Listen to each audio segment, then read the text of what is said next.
नमस्कार दोस्तों। आज मैं लाया हूं एक अद्भुत कहानी जो हमें आलस्य से सफलता तक के सफर पर ले जाएगी। यह कहानी एक आदमी के प्रेरणादायक सफर की है जिसने अपनी आलस्य को परास्त करके महान उपलब्धियों को हासिल किया। इस कहानी में हम बुद्ध के सीख से भी परिचित होंगे जो हमें जीवन के महत्वपूर्ण सिद्धांतों को सिखाते हैं। तो दोस्तों, इस कहानी के सफर में साथ चलें और देखें कि आलस्य से सफलता की राह पर कैसे एक आदमी ने अपने जीवन को बदला। यकीन मानिए, यह कहानी आपको जीवन में नई ऊर्जा और प्रेरणा देगी। इस कहानी को अंत तक जरूर देखें ताकि आप भी उस आदमी के संघर्ष और सफलता की कहानी से प्रेरित हो सकें। तो बिना किसी विलंब के चलिए शुरू करते हैं। बहुत पुरानी कहानी है। एक बड़े से पहाड़ के नीचे एक छोटा सा गांव बसा हुआ था और उसी गांव का एक लड़का था जो अपने आलसीपना और कामचोरी से परिचित था। उस गांव के सभी लोग उसे आलसी और कामचोर के नाम से ही पुकारते थे। वह लड़का पूरा दिन गांव के पीछे एक पेड़ पे बैठा रहता था और बैठे बैठे अपने आने वाले भविष्य के बारे में अच्छे अच्छे सपने देखता रहता था। वह लड़के के दिन ऐसे ही आलस्य में गुजर रहे थे। अचानक एक दिन उस गांव में एक बुद्ध भिक्षुक आए और वह बुद्ध भिक्षुक अगले 3 दिनों तक उसी गांव में रहने वाले थे।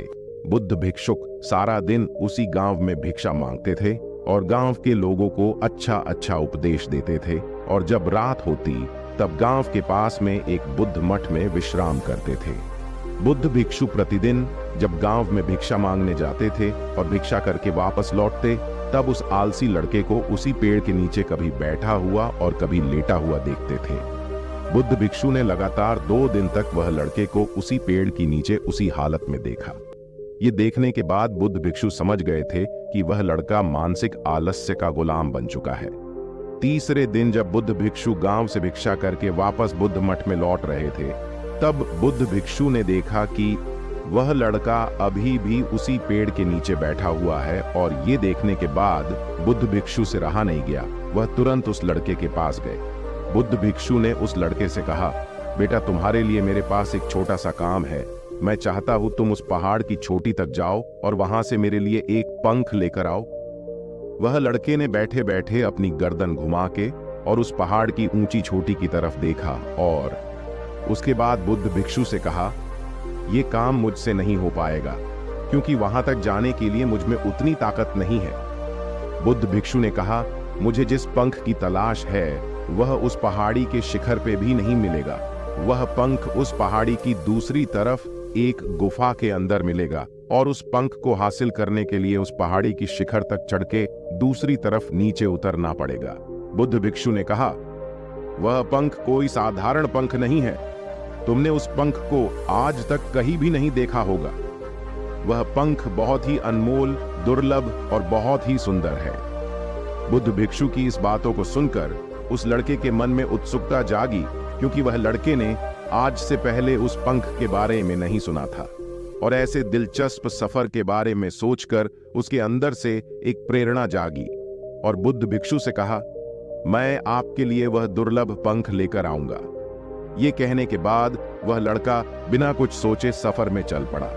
वह सफर बहुत ही कठिन था क्योंकि पहाड़ी के रास्ते के उतार चढ़ाव में वह लड़का जल्दी ही थकने लगा।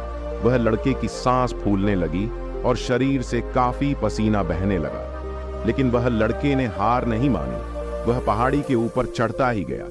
जैसे जैसे वह ऊपर चढ़ने लगा, उससे वैसे वैसे जोश आने लगा।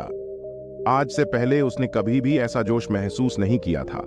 बहुत कोशिश और कड़ी मेहनत के बाद जब वह लड़का आखिरकार उस पहाड़ी के शिखर तक पहुंचा, तब वह बहुत ही थक चुका था, लेकिन वह लड़का बहुत ही खुश था। उसे अंदर से आत्मसंतुष्टि का एहसास हो रहा था और उसके चेहरे पे एक अलग ही मुस्कान थी।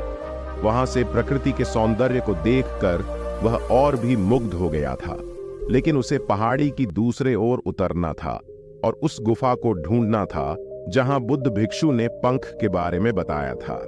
नीचे उतरना और भी ज्यादा कठिन था क्योंकि नीचे की तरफ ढलान ज्यादा खड़ी थी। पहाड़ी में चढ़ने के वक्त वह लड़का बहुत बार लड़खड़ाया और गिरा भी था, इसलिए उसके अंदर एक डर भी था। लेकिन वह बुद्ध भिक्षु को पंख लाने का वादा किया था, इसकी वजह से बहुत कोशिश और कड़ी मेहनत के बाद आखिर वह उस गुफा में पहुंच ही गया। जब वह गुफा में पहुंचा तो देखा कि वह पंख गुफा के अंदर ही पड़ा हुआ है, जो गुफा में आ रही रोशनी से चमक रहा था। वह पंख को अपने हाथों में लिया और पंख की सुंदरता को देखकर हैरान हो गया, क्योंकि उसने ऐसा पंख आज तक नहीं देखा था। वह काफी देर तक उस पंख को देखता रहा और अचानक उसे याद आया कि उसे वापस भी जाना है। वह पूरी तरह से थक चुका था। वह सोच में पड़ गया कि वह फिर से उस पहाड़ पर कैसे चढ़ेगा और ये पंख बुद्ध भिक्षु तक कैसे पहुंचाएगा। एक पल के लिए वह बहुत ही उदास हुआ और हार मान लिया था, लेकिन उसे आत्मविश्वास और गर्व की भावनाएं याद आ गईं, जो उसने पहाड़ी के शिखर पर महसूस की थी। उसे एहसास हुआ कि उसमें दोबारा ये सफर करने की ताकत और मनोबल है। वह पंख लेकर दोबारा पहाड़ी पे चढ़ने लगा। उसे बहुत तकलीफ हो रही थी। उसके पूरे शरीर की मांसपेशियों में दर्द हो रहा था, पैर कांप रहा था, सांस फूल रही थी। वह कई बार लड़खड़ा के गिर भी पड़ा, लेकिन वह हिम्मत और आत्मविश्वास से आगे चल पड़ा और हार नहीं मानी। बहुत कोशिश और कड़ी मेहनत के बाद जब वह बुद्ध भिक्षुक के पास पहुंचा और उनके हाथों में उस पंख को रखा तो उसको बहुत ही खुशी हुई। उसे संतुष्टि थी कि उसने आज आलस्य को खत्म करके एक महत्वपूर्ण काम करके दिखाया। उसके चेहरे की रौनक और खुशी देखकर बुद्ध भिक्षु ने कहा, मैं तुम्हारी सफलता से बहुत ही खुश हूं। आज तुमने तुम्हारे जीवन का एक बहुत ही महत्वपूर्ण काम किया है और आलस्य बहुत बुरी चीज है जिसे स्वीकार करना नहीं चाहिए। आलस्य एक आदत है जो इंसान की मानसिकता के ऊपर हावी होती जाती है। उसे दूर करना होगा। आलस्य जीवन में सफलता पाने की सबसे बड़ी बाधा है, जो तुम्हें तोड़कर तुम्हें पहला कदम उठाना ही पड़ेगा। अपने उद्देश्य की ओर चलना ही पड़ेगा और तब तक चलना पड़ेगा जब तक तुम अपने लक्ष्य को पूरा नहीं कर लेते। लड़के ने बुद्ध भिक्षु की बात की, गहराई और महत्व को समझते हुए हां में आपने सिर हिला दिया। उसे आज एहसास हुआ कि वह हमेशा से ही कठिन और महान चीजों को करने में सक्षम था, लेकिन उसकी आलसी मानसिकता ने उसे रोक रखा था। अब उसे अच्छी तरह से पता चल गया था कि दुनिया का कोई भी कठिन कामों को करने के लिए उसकी पास ताकत और मानसिक ऊर्जा है। उसके बाद बुद्ध भिक्षु ने उस लड़के को आशीर्वाद दिया और वह गांव से चला गया। अगर आप चिंता से राहत पाना चाहते हैं तो स्क्रीन पर लेफ्ट में दिखाए वीडियो आपके लिए हेल्पफुल हो सकता है। इसमें हम आपको बुद्ध के आध्यात्मिक सिद्धांतों के माध्यम से चिंता से कैसे राहत प्राप्त कर सकते हैं उसके बारे में विस्तार से बताते हैं। ये तकनीक आपको मानसिक शांति और आनंद की दिशा में मदद कर सकती है। आपको ये वीडियो पसंद आया है तो कृपया इसे अपने मित्रों और परिवार से साझा करें और दोस्तों वीडियो को लाइक करें और हमारे चैनल को सब्सक्राइब करके और बेल आइकॉन को ऑन करें ताकि आप हमारे नए वीडियो की सूचना सबसे पहले प्राप्त कर सकें। धन्यवाद।